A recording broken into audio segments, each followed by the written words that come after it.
also like using the house as like a floor plan for sexuality. And in the center of the house is the lust room.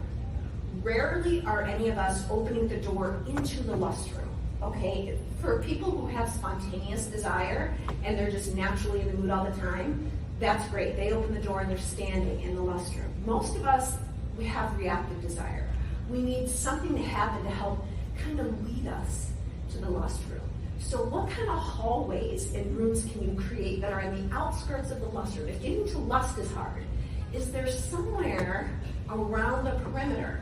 For example, rooms that lead towards that space: playfulness, fun, creativity, connecting to your partner, watching your partner do something they enjoy and they're good at, those rooms are on the outskirts. Start in those rooms. If entering the lust room seems too overwhelming, start in the outskirts that lead to the lust room, rooms that don't lead to that room. The basement, where the utility room is. So if you're having leakage, prolapse, other issues, it's very hard to go from the cellar, up into that space. You might need to take care of some of those medical issues.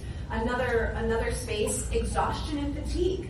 Very hard to find a hallway into that space when you're living in the exhaustion space. Feeling that you have to care for somebody, a grown person.